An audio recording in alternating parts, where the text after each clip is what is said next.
Alrighty, this is the first episode of Gaming to the Culture. We want to thank you for choosing us out of all the podcasts in the world. You're here with us tonight, and that means the world. This is your hostess with the mostest, Junae Benne, and I also got my buddy, my friend, the man, the myth, the legend, Kevin Fair. Kevin, go ahead and tell people a little bit something about yourself. A lot of people lead off with that man, myth, legend stuff, and I don't have no legend. I don't have legend money. You know what I mean? It's mythical. The money is mythical. That's a myth, all right. You know? But what's going on, everybody? Really happy to be here. My name's Kevin Fair, CEO of I Play Games, your turnkey solution for live and online gaming events. Okay, so yep, that's Kevin. We're going to try to have him back here every week, but Kevin's busy, so we'll see. But not so busy since the virus hit, huh, Kevin? No, yeah, I was going to say it has certainly slowed down things in my industry, but, you know, got your health, man. So we've been doing a lot of things online that, you know, have allowed us to stay engaged with our clients, with our crowd, man. So, you know, I think in a lot of ways we've been able to have a lot of fun doing things like that. And, you know, I'm optimistic, you know. I think that it has been super creative to see people doing like a lot of things online, a lot of people reigniting that online gameplay. You know, their love. Some people's first tournaments were online.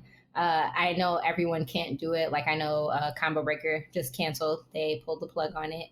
Yeah, which is up, unfortunately. Yeah, which is super unfortunate. I know some other people who are like waiting to see if they can pull the plug. And as much as I want everyone to succeed, I think once E3 pulled it, you know, and E3, I'm speculating from the things that I've heard was kind of in its last year anyway, because so many people were pulling out. So maybe it's not the best. It's not the best example, but I think like once E3 pulled it in June, you know, anything before then just doesn't seem possible. Well, yeah, you know, I mean, you imagine. I think a lot of these things are twofold as well. So I always kind of had the mindset, even when I didn't realize how serious this was. My mindset, because the first thing that canceled for me was South by Southwest.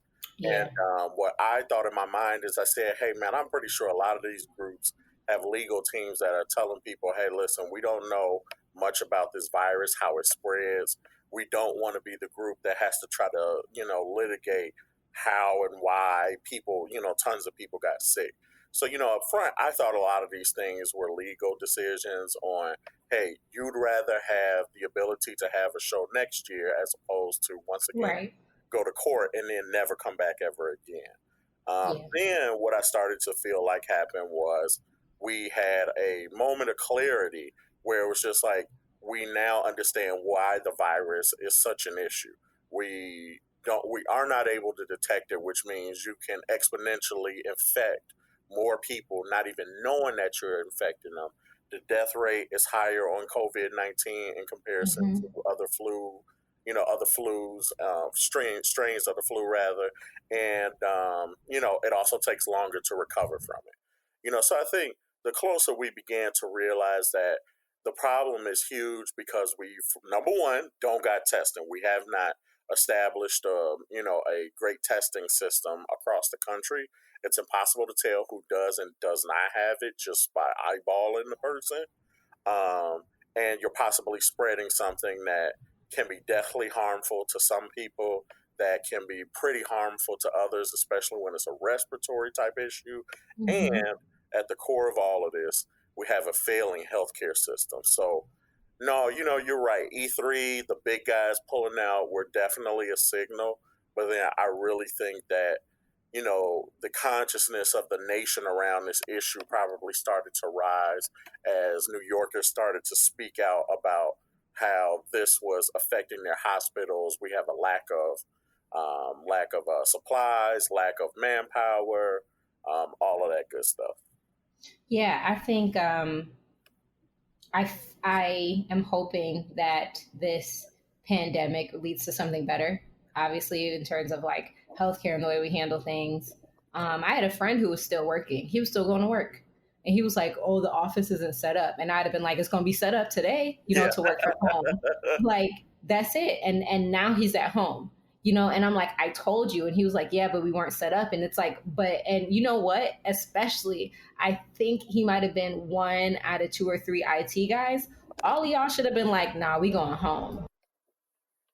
No, yeah, and I mean, like, I think this pandemic has shown us that obstacles in life have a way of forcing you to get ready. Oh, you're not ready? Well, you're gonna be ready, and whether you at optimal speed or not, you're gonna have to make something happen. So, no, Mhm. I mean, I'm glad that some people wised up because I'm assuming that friend of yours, he's still healthy, right? Yes, he is still That's healthy. good. That's good. One of the things I found out today just by listening to the news is that the biggest event that happened technically at the beginning of the pandemic or of the virus, like really hitting Illinois, was Mardi Gras. Mardi Gras was still held, Mm, and I I'm pretty sure it wasn't supposed to be if everyone had yeah, been on their P's and Q's, right? right. And then one last thing is I heard a really interesting story on Twitter. I wish I could give the girl credit, but I don't even remember her name. Her mom, who is she's an immigrant, she works with other immigrants.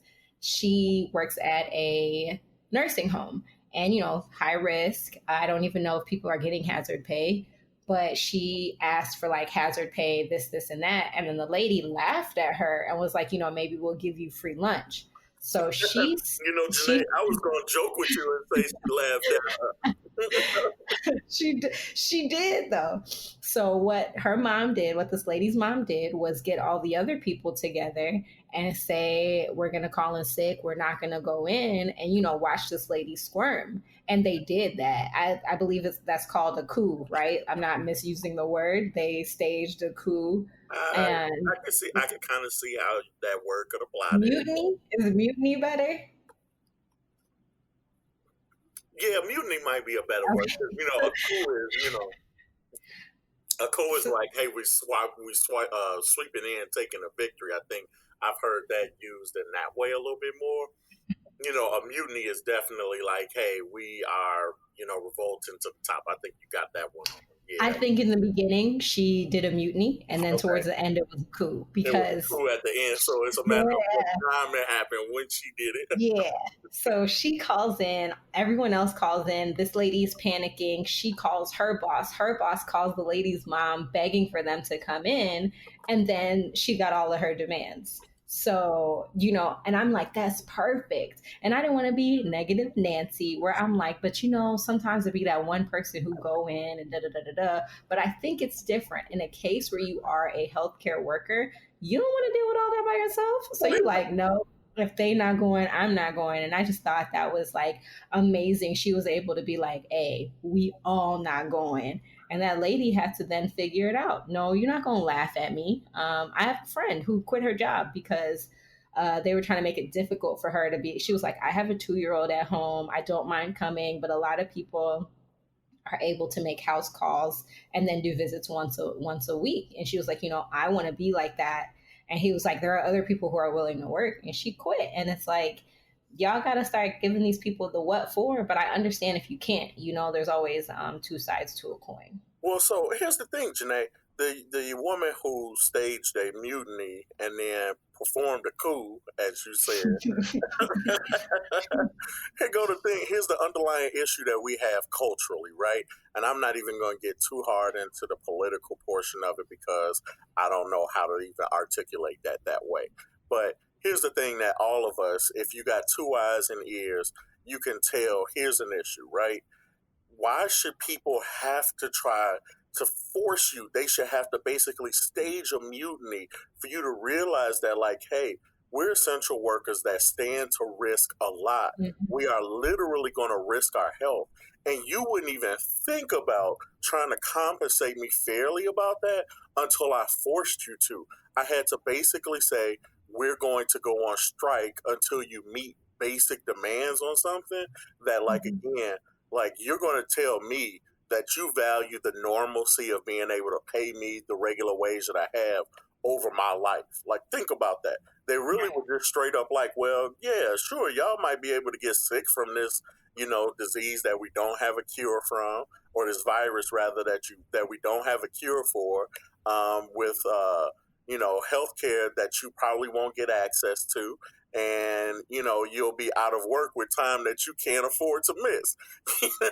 But you just got to come in and gamble with it, and I think that's probably the worst thing to me about all of this, or at least the best thing about it, is that it's revealed how culturally we've allowed private enterprise to use living beings as commodities that you can Yep. just kind of discard, when you want to, because Casualties. Everyone's a everyone's casualty. a casualty. But all we need to do is keep the wheels turning on this, no matter what the cost or how many people it costs, right? And it So, makes sense because it's a nursing home. And I think she was in a good situation, that the person who was right above her was like, huh, you thought, and the person above her was like, no, you thought, give these people what they're asking for, because if they had ever, you know what I mean, was like, nah, they would be like, let's find somebody else who's willing to do that. But you know what, everyone needs to know, and I'm sure a lot of people in the healthcare profession know that the people who were they made that makeshift hospital out of McCormick Place. The yeah, people over there are getting like $100 plus. I don't know if it's like hourly or daily or whatever. I think it's daily, on top of whatever they're making. Like you have to treat people like that who are the forefront of helping people. I hope this kind of also pushes people into teacher, like paying money for teachers, because like they had to develop a whole digital plan in such a short amount of time. Like we don't pay teachers enough, like, and what were you gonna do without them? Like, think about that. yeah, Without these yeah. people doing very essential tasks that realistically most of us have no idea how to replace, what would you do without them? What's Did you see? Did you see the Facebook? There's a Facebook post oh, where this lady said she was like, I called my son's teacher today to tell them that I'm not doing their job and they should pay me because I guess her son is a special needs student. that's And she was like, I need to be paid. I wasn't equipped to deal with this. I'm like, y'all tripping. You are tripping. Talk about, as their parent, you want to get paid. Kids aren't free, right? Like you don't get paid to take care of your kid unless you work at a daycare that your kid goes to. Like it yeah, doesn't work that way. But no, no, what are you gonna do? And people I've been seeing teachers on my timeline being like, man, these parents keep calling me, but I don't know what to tell them. I said what I could say. Some of them aren't reading, they're not paying attention. But no, and I mean, like, again, there are a lot of I've been saying to people, name the celebrities that have been going out and making food deliveries for you. Name the celebrities that have been keeping public transportation alive. Name all of these great people that we run up, praise, give money hand over fist for things. And guess what? When we ran into a situation where their wealth, their fame, and their clout can't fix, like, it's not going to heal coronavirus. Regular people with and without degrees of all varying levels, are the people who are the backbone of this country right now. People that yep, have degrees at the top, that are doctors, all of that, are doing the thing. And guess what? They stand there right next to people we used to clown. We used to clown RNs. We used to clown yep, PNs. We used to clown them. And guess what? Those people are on the front line of dealing with this. Guess who's keeping you fed at night?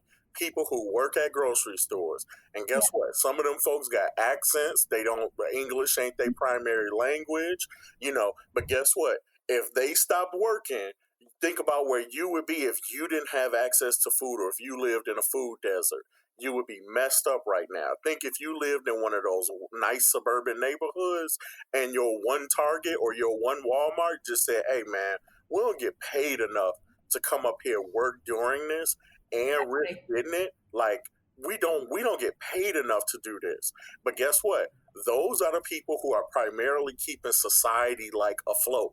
Without them, we don't have not celebrities. Ain't nobody Right. dunking no basketballs right now. Ain't nobody singing She's doing at no something. concerts. To be fair, Lady Gaga is doing something, so is Rihanna. They are doing something, but like Rihanna's new out, she made a statement. Someone's like, "Why are you not making music?" She was like, "I'm not worried about music. I'm trying to save the world."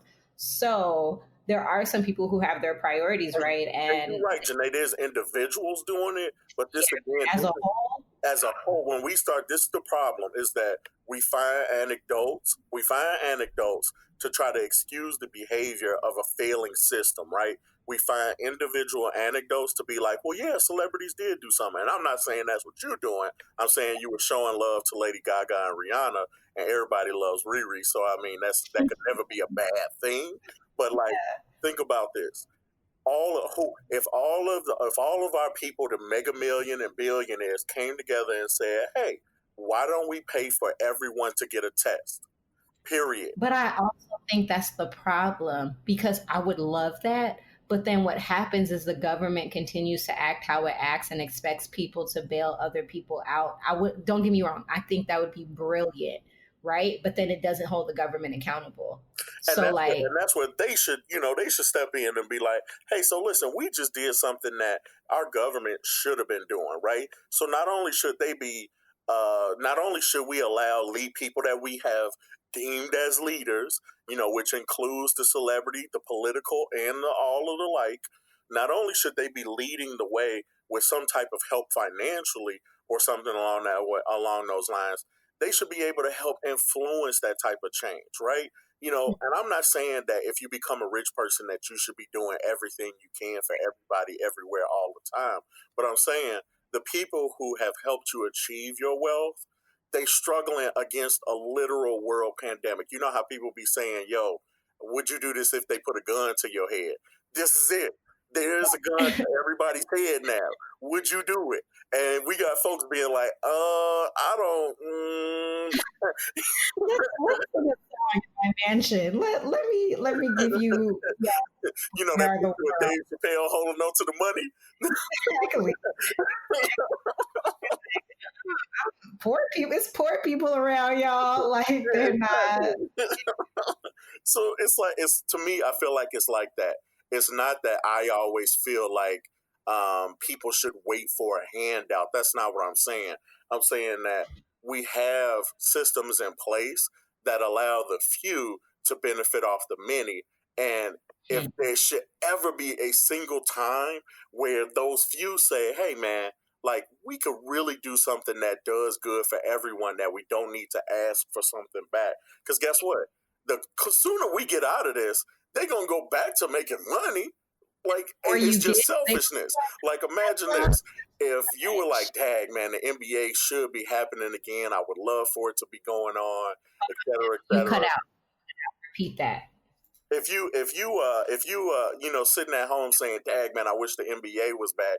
Imagine if the economy is able to snap back, we all able to go back to work sooner rather than later.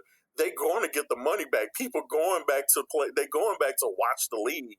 They're going to go buy tickets. They're going to go buy merchandise. You're going to put people back to work. So it ain't like, there's negative, it's all bad and you just lose by trying to be charitable. Exactly. Because if the economy gets horrible and don't nobody have no money, ain't nobody going to go see the game. That's over. Ain't nobody going to go watch no concert. We not going to have no money for it. You know what I mean? Gonna know what it's like to be a Bulls fan. Nobody's gonna go. They're going to be saying Nobody's to gonna. themselves, what I look like cheering for somebody else in the jersey that I can't afford to a game that I can't watch right now because we didn't get no help on common basic utilities during this thing. Now we got money. We owe the companies that is just straight making money hand over fist. We owe these companies money, and then half of us lost our jobs. Yeah. Oh, that was a mouthful. It's crazy. That was truly a mouthful. Whew. You took it out of me, Junae, on that one. How was that my fault? You got me all riled up about this. We just sitting at home. We got our own thoughts to stew in, right? We sitting here stewing Yeah, our own thoughts. this is the ever time to have an opinion. We do. We're not gonna talk about 5G and people think they got to pay back their stimulus check. We're not going. We're not going there. We're not doing. I'm not doing. I just don't have the energy.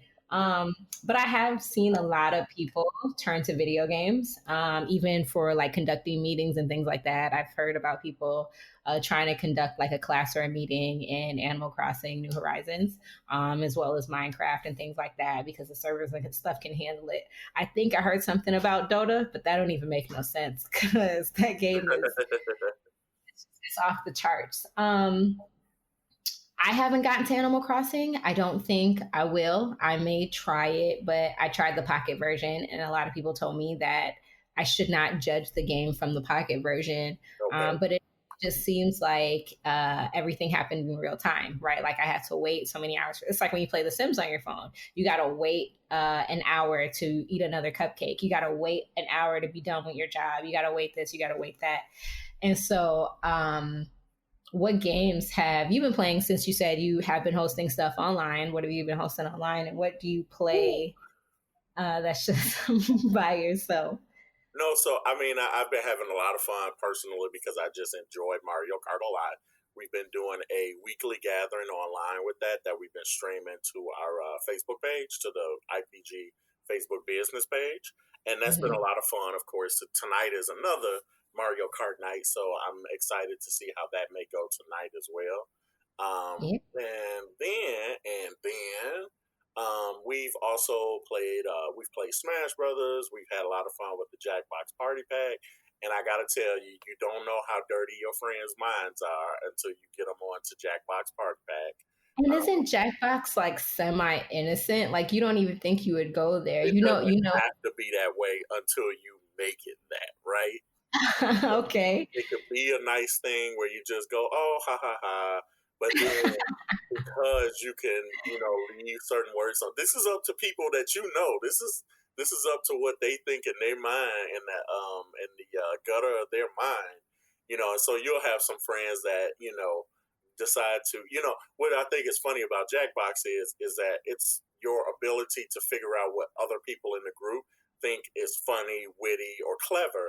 And if you do a good job at like picking up on that, you'll realize that most people will be like, I'm going to be the first one to just curse in this. And then that becomes like a funny thing when people start voting for that.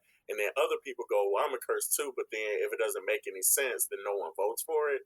But you Yeah. start figuring out stuff that people think is funny. And then you try to go for that over and over again. Hmm. I do like Jackbox Party Pack. I haven't got to play six. I remember going back to three. I think three is the one with like the murder, like you can be a ghost or something. So it's like a murder scene, but it's Yeah. trivia. That one looked pretty funny to me. I think there are a lot of games on Jackbox that are timeless, and that makes me feel good. It doesn't make me feel like, oh, I got to get the new version. Like maybe if it has a new game that I'm like super duper into, then cool. But it doesn't make me feel no type of way that I'm like, okay, I'm gonna get this one. But you can always go back and be like, hey, do you want to play three? Do you want to do this? You've been playing a lot of Borderlands, right? Because the last time I saw you, you were like level 13, and now you're like 47. Yeah, I put some work in on the game. My sister got it for me for Christmas, and I have not Mhm. played. I hadn't played Borderlands like I played Borderlands 1 and 2, but then I kind of lost interest in it. I was a little disinterested for a while. So then, I figured while I have time, every day basically, Yeah. you go boom, I'm gonna go finish some work. You finish the Mhm. work, and then you go, let me turn on the PlayStation, and then it's cool because X has joined on. I've had another friend join on and play, and the game is way more enjoyable with friends. So, It is. I think that's one of those games where you be like, you want to get on? Yeah, but I'm level. It don't matter. Let's just go. let's just Like, go. Yep. yeah. Yeah, I really love the game. I finished it once. I was going through a second time. I do want to finish it. I do want to get all the DLC. Like, the DLC seems so much fun. The events that happen, like, it sucks that you weren't there for Halloween. The Yeah. Halloween event. It was low key annoying, but still a lot of fun. I've been playing Borderlands. I'm trying to get better at Mario Kart because my new goal is to race online. Well, yeah. So What's wrong with tonight? Let's go on and hop in on the game tonight, Junae. I could do that. Oh, you know what? No, You gonna don't you say do no? that. You gonna say this is an excuse? You Yep. gonna say this is an excuse? Guess what? My blue Joy-Con has started wandering. Junae, y'all don't have other controllers that you could use anything. Don't y'all have a Smash Brothers controller? We do. No, you're right. I will set it up. But I wanted to let you know. Oops, I just hit my mic. I wanted to let you know that As a favor to me, okay. my blue Joy-Con is wandering, which makes it hard to play Pokemon, which is another hardcore game. Like I finished it. I got all of my I finished the whole Pokedex. I'm almost done with the Curry Dex. If you didn't know, the Curry Dex is a new aspect that helps your Pokemon get points and become more friendly Okay. towards you. All right. Some Pokemon won't evolve unless they're friendly towards you, right? All right. I ain't So know that. I haven't played. That's another game that I have not. I was. Everybody knows the story. I played yes. Pokemon day one, and then I. Tell us a story. So, so for the listeners at home, when I was a little kid, I had a Game Boy. Game Boy was probably my favorite toy, if I could call it a toy. And my sister, being the wonderful, delightful person she is, truly was trying to help me, and she figured she was going to clean the screen, but for whatever reason, she cleaned it with a soft scrub. So if anybody knows, you're doing dishes, soft scrubs are the things you use to clean out a metal pot, not something you try to wipe a screen off with. So here I am as a kid trying to play with this scuffed up screen. So I got up, the idea that I was going to write a letter because once again, I'm so old that emails didn't exist. You couldn't instant message them. The only way you could have contact with these companies is if you wrote them a letter. So I wrote Nintendo a letter as a fifth grader, and I said, "Hey, I don't know where to go because eBay doesn't exist, Amazon doesn't exist. I said I don't know where to go to get a spare part, but I really love my Game Boy. It's my favorite toy, and my sister scuffed the screen, and I just want to know where do I get a replacement screen, right? I thought maybe you could go to like Kmart, and Kmart will be, Yeah. yeah, we got screens. So I get a letter back from Nintendo that my mom at first thought it was my dad's because I'm Kevin Jr. And so she said, "Hey, I'm not sure who this is for, but it's from like Nintendo of America." So I blow up because I'm like, "Whoa, wait! You tell me Nintendo sent me something?" Because And she's once again, probably like, who? Or like, like why is it a big deal? UPS, USPS, none of these people deliver like, "Oh yeah, you'll get it in 3 days." When I was coming up, companies used to straight tell you you'll be waiting 4 to 6 weeks to hear a response from us. So like time goes by before I get this letter back. So I get this letter back, I open it up, and guess what? Nintendo sent me a screen and was like, "Hey, we heard what you had a problem with. We, included a screen in this letter. Have your parents help you with it. You just peel the old screen off. You lift it. It's a one plastic piece." And they were like, "This new one has adhesive on the back, and you just lay it in the space with the adhesive off, and you'll be good to go." So I do it, and I'm happy. I'm back to playing Donkey Kong Land 3, and it was a lot of fun, right? So what I didn't realize was that I was now on like Nintendo's like special mailing list, right? Oh, wow. And so they would send stuff every so often that once again, mama thought it was for dad because Kevin Jr. don't need to get no mail from nobody. So, so Nintendo actually mailed me a VHS copy of a live action explanation of what Pokemon is before Pokemon comes out. And if that plan didn't work for Nintendo, I took this tape with me everywhere. I was like a Jehovah's Witness, Junae. I was like, "Have you heard about Pokemon?" You know what? Have That's really you heard about my friend and Lord and Savior Charizard? Are you aware of the Pikachu, the second coming of Pikachu? so here I am carrying this VHS around that Nintendo or whoever was responsible for creating this had scripted live action actors pretend to be Ash's aunt, Ash's teacher, Ash's friends, and living in the Pokemon universe, explaining to you what this new game called Pokemon was coming out and how you had to capture all of the Pokemon. They were like, it's going to be also sidetracked with with an anime that you can watch. And once again, if that tape didn't work, Janae, not only did I go and buy Pokemon Red and Blue the Christmas that it came out, like that was my only Christmas gift. Not only did I do that, I also shared the game and the VHS with every friend that I had. I would be like, "Do you have a VCR at home? Wonderful. Let me tell you about Pokemon. And if I could have a moment of your time, please, let me play this one." So not only did I become a huge advocate for Pokemon, but the summer that it came premiered on, I think in America, the first time it came on like the WB or something like that. We watched every episode every morning through the first entire season, and yeah, I enjoyed Pokemon Red. I beat it through and through. Got all of the Pokemon. I battled people. And this was in seventh and eighth grade. And then in eighth grade, I graduated to another game, which was called Girls Rated Teen. And I could not be into Pokemon anymore. I had to move on from Pokemon because there was this That's new thing. so wild. That's so wild. Can I tell you that I got a little boy who liked me to give me his Pokemon Charmander alarm watch? Like Oh no, that, I'm straight off of that. We wouldn't have been together, Junae.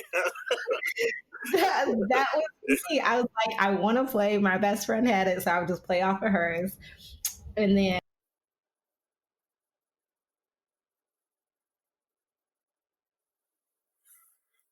Junae, you still there? I lost you. yeah, the train was going by. I had to make a note of it. Oh, okay. So I hold on.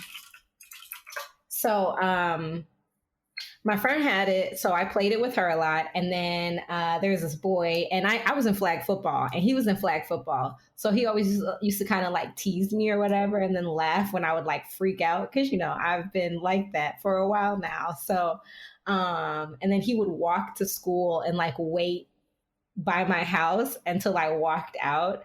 And then he just like gave me his watch. And I was like, oh my, that's why I love Charmander so much. I was like, oh my God, I love Charmander. Like not knowing that it was just my first exposure.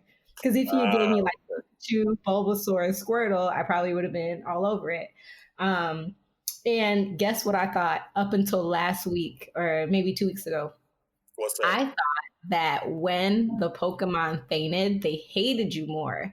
I was corrected and told that they didn't start doing that till Game Boy Advance, but I didn't know. I thought they just because I felt like when I was playing, Charizard wouldn't listen to me. Oh, But okay. I see what you're saying.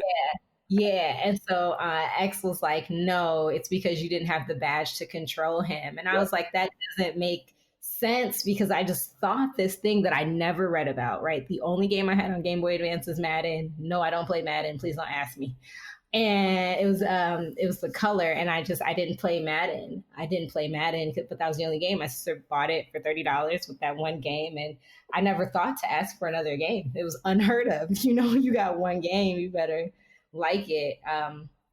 But I thought they hated you. And I thought that up until Pokemon Sword, which is my first Pokemon game beginning to end that I owned because I owned Let's Go Eevee. Right? Okay. Yeah. But I was also told that that's not a real Pokemon game. It's not quite, but I understand. Crushing my dreams. And so then when I got Pokemon Sword, I didn't think that I would want to complete everything, but I was like, yo, this is like my first one. I even got into like battling and things like that. Okay. So yeah, those are pretty much the games that I've been playing and been obsessed with. Also, I did get the boxing today with Terry D. We were playing Creed on VR, so that was actually pretty fun. I could see us doing that again too. Yeah, I'm into games that give me like a full body workout. Like I still have my Connect. Okay. So I definitely am gonna go play like Dance Central and stuff like that. But they don't have the old Dance Central because we don't have the 360. They don't have the old Dance Central, so they're like making you pay for different stuff. But I'm definitely probably gonna do that stuff while I'm in the house. And I do want Luigi's Mansion because I never played a Luigi's Mansion game. So really, this is my time, and not just in quarantine or shelter in place, but this is my time where like new games are coming out. I get to play games that I've like never got to play when I was younger and things like that. So I'm like super enjoying it. Yeah, no, I'm down with it. I mean, like, and then I think the other thing is I've been looking forward to the stuff we will be able to have fun and do. host all of this. So, Right. What you gonna do when outside open up? I'm probably going to get a really tall glass of beer. No, definitely. I think like going out to like one of the arcade bars again is going to be a lot of fun. I'll probably want to try to do that plus some events that I've been thinking about that unfortunately I haven't been able to. We basically had to get canceled because of this. Yeah. So yeah, I've been trying to think of some fun stuff like that. That'll be a lot of fun. Yeah. I don't know what I'm gonna do. I think I'm gonna, you know how Marlon, Nemo's dad, went in and out the Anemone, or Oh like, yeah, yeah, you know what I mean, where he went in, and I think I'm gonna make sure it's actually okay, like super okay for me to go out because I don't even know what's gonna be July, August, and then it would be nice to have like a big gathering, um, maybe not huge, but like a something like a game night and just hang out with people. Because at this point, I'm really shallow. I don't want to talk to people unless we're playing games, and then I don't want to talk to them unless we're playing the game I want to play. yeah, So unless we were playing Pokemon, I didn't want to talk, because either we were trading and we were doing trading ingredients and we were like filling each other's Pokedex. I was like, I'm good. I was like, I'm totally fine. So I'm just kind of waiting to get out of that too. But I think, man, I don't know. I wonder what business and stuff are going to do for when it opens back up again to get people to like come in. Is it going to be like Black Friday where they're going to be like half off of this or yeah. do this and that just to subsidize everything? Something makes me feel like we won't get that type of reprieve. We'll get these like funny looking like sales on stuff that doesn't count. Yeah. There was a funny sale going on for Martin Luther King Day. It was everything that was black was 50% off. Oh really? I wonder what they did on Brother Malcolm's Day. Who knows? Yeah, everything was 50% off. And then I also think black people who walked in. No. I think I said black people who walked in should have got 50% off. But she was like, yeah, 50% off on everything black. And she was like, I thought we were helping. But that's going to be my last random fact for this podcast. We're just going to stop it right there before I'd be like, hey, did you know that blah, blah, blah, blah. I'm not even going to finish it. Yeah, I have a did you know section. Yeah, this concludes the first episode of Gaming for the Culture. So you have been listening to Junae Benne and Kevin F. If you have any questions, feel free to DM me and we can answer questions, even if they're funny or weird or weird. We'll answer weird questions in the worst way that we can. Don't take us seriously because we are not professionals to give advice about anything. Not at all. Yeah, otherwise, follow Gaming for the Culture. Check out our personal social media. They will definitely be in the description. We are on Instagram, Twitter, and Facebook, Gaming for the Culture, and our personal social media accounts. Kevin, say bye to the people. Bye to the people. Thank you. All right, you guys, until next time. This has been a Gifted Sounds podcast. If you enjoyed the podcast, please subscribe, rate, and review. For more podcasts, please visit giftedsounds.com.